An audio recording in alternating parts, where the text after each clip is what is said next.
Okay, green house എന്ന പേര് കാരണം തെറ്റിദ്ധാരണകൾ ഉണ്ടായിട്ടുണ്ട്. ഇല്ല ഇല്ല. ഗ്രീൻ ഹൗസ് എന്ന് പറയുമ്പോ ആൾക്കാർ അത് വേറെ ആയിരിക്കോ? അങ്ങനെ അല്ല, ആൾക്കാർക്ക് ഗ്രീൻ ഹൗസ് എന്ന പേര് പലർക്കും അറിയത്തില്ല. ആ ഗ്രീൻ ഹൗസ് എന്ന് പറയുന്നത് ഗ്രീൻ ഹൗസ് എഫക്ട് എന്നൊക്കെ നമ്മൾ കൊച്ചിലെ പഠിച്ചിട്ടില്ലേ, ഹരിതഗൃഹ പ്രഭാവം. പക്ഷെ ആ ഒരു സംഭവം അല്ലാതെ ഗ്രീൻ എന്ന് പറഞ്ഞത് പച്ച, ഹൗസ് എന്ന് പറയുന്നത് വീട് എന്ന രണ്ട് വേർഡായിട്ടാണ് ചിലവർ മനസ്സിലാക്കുന്നത്. അപ്പൊ അവർക്ക് ഈ ഗ്രീൻ ഹൗസിനെ കുറിച്ച് അറിയാത്തോണ്ടായിരിക്കും എന്നാണ് എനിക്ക് മനസ്സിലായിട്ടുള്ളത്. ഓക്കെ, ഇന്റർവ്യൂ ചെയ്യുന്ന ആങ്കറിനെ പറ്റി ഞങ്ങൾക്ക് പരാതിയുണ്ട്. ഇല്ല, ഒരു പരാതിയില്ല.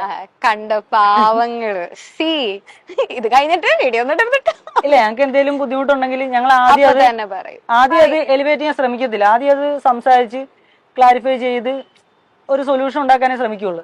പക്ഷെ അവിടെ ഇപ്പം നമുക്കൊരു ബുദ്ധിമുട്ടുണ്ട്, നിങ്ങളുടെയൊക്കെ പറഞ്ഞു, നിങ്ങളുടെ സൈഡിൽ നിന്നുണ്ടായ ബുദ്ധിമുട്ടാണെങ്കിൽ നിങ്ങളുടെയൊക്കെ പറയുമ്പോൾ അതിനെ നിങ്ങൾ കളിയാക്കി വിടുകയോ അല്ലെങ്കിൽ അത് അക്സെപ്റ്റ് ചെയ്യാതിരിക്കുകയോ ചെയ്യുമ്പോഴാണ് ഒരു സാധാരണക്കാരൻ നിലയിൽ നമ്മളത് ഡോക്യുമെന്റ് ചെയ്യുന്നത്. കാരണം മറ്റുള്ളവർക്ക് ഈ ഒരു സെയിം സിറ്റുവേഷൻ ഉണ്ടാവാതിരിക്കാനായിട്ട്.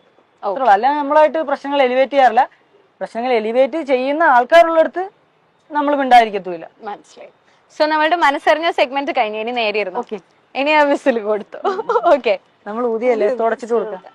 ഓക്കെ, അത് കിട്ടിയിട്ടുണ്ടല്ലോ അല്ലേ? അത് അടുത്ത് ഉപയോഗിച്ചാലും ഇല്ലേലും ഇനി എന്തായാലും ഈ വിസിൽ ഞങ്ങൾ ആർക്കും കൊടുക്കില്ല. നിങ്ങൾ വേണേ വീട്ടിൽ കൊണ്ടുപോകും. Thank you.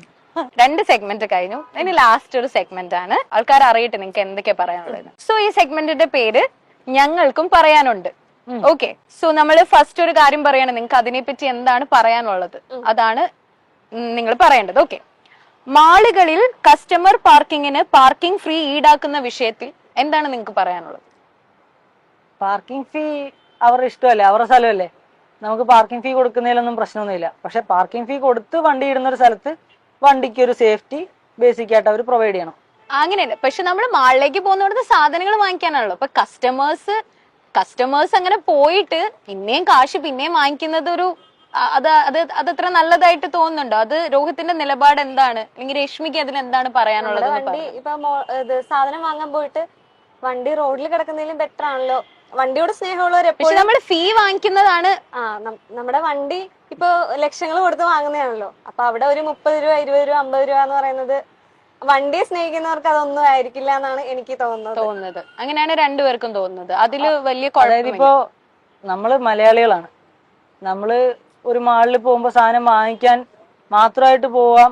ഞാനൊക്കെ പണ്ട് 10ാം ക്ലാസ് പഠിക്കുന്ന സമയത്ത് ആലപ്പുഴയിൽ ഒരു ബിസ്മി ഹൈപ്പർ മാർട്ട് എന്ന് പറഞ്ഞുകൊണ്ടൊരു വലിയ ഹൈപ്പർ മാർക്കറ്റ് ഒക്കെ വന്നായിരുന്നു. അപ്പൊ ആ ഒരു ടൈമിൽ ഞാനും കൂട്ടുകാരും കൂടെ അവധി കിട്ടുന്ന ദിവസങ്ങളിലെല്ലാം അവിടെ പോകും. കുറച്ച് AC കൊള്ളാം, കുറെ സാധനങ്ങളും കാണാം, പറ്റുവാണെങ്കിൽ കുറച്ച് മറ്റേ ഐസ്ക്രീമിന്റെ മിക്സ് ഉണ്ടല്ലോ, അതായിരുന്നു ഞങ്ങൾ ആകെ മേടിച്ചുകൊണ്ടിരുന്നത്. അല്ലാതെ ഞങ്ങള് ഒന്ന് എക്സ്പ്ലോർ ചെയ്യാൻ പോകുന്നതായിരുന്നു. അപ്പൊ അങ്ങനെ എക്സ്പ്ലോർ ചെയ്യാൻ പോകുന്നവർക്ക് പാർക്കിംഗ് ഫീ കൊടുക്കുന്ന കൊണ്ട് കുഴപ്പങ്ങളും ഉണ്ടാവില്ല. അല്ലെങ്കിൽ അവർക്കേന്ന് മേടിച്ചില്ലെങ്കിൽ ഇവർക്കാണല്ലോ അത്രയും പാർക്കിംഗ് സ്പേസ് പോണത്. Okay, so next one, free left അനുവദനീയമായ സിഗ്നൽ ജംഗ്ഷനുകളിൽ വണ്ടികൾ പാർക്ക് ചെയ്യുന്നത് കാണുമ്പോൾ വണ്ടി റോഡിൽ പാർക്ക് ചെയ്യുന്നത് കാണുമ്പോൾ നമുക്ക് ദേഷ്യം വരാറുണ്ട്. കാരണം ബാക്കിയുള്ളവർക്കും കൂടെ യാത്ര ചെയ്യാനായിട്ട് അവകാശമുള്ള റോഡുകളാണ് ഇവന്മാര് ബ്ലോക്ക് ആക്കുന്നത്.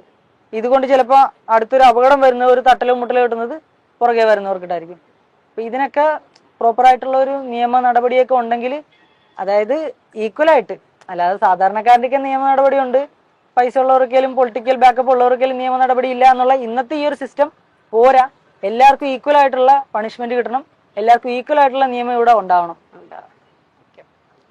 ചില പ്രമുഖരുടെ വാഹനങ്ങളിൽ കർട്ടനും കൂളിങ്ങും ഫിറ്റ് ചെയ്യുന്ന വിഷയത്തിൽ അത് ബേസിക്കലി പൊളിറ്റീഷ്യൻസിന്റെ കാര്യത്തിൽ മാത്രമേ സാധാരണക്കാർക്ക് മെയിനായിട്ടും പ്രതികരിക്കാൻ ഉണ്ടാവുള്ളൂ.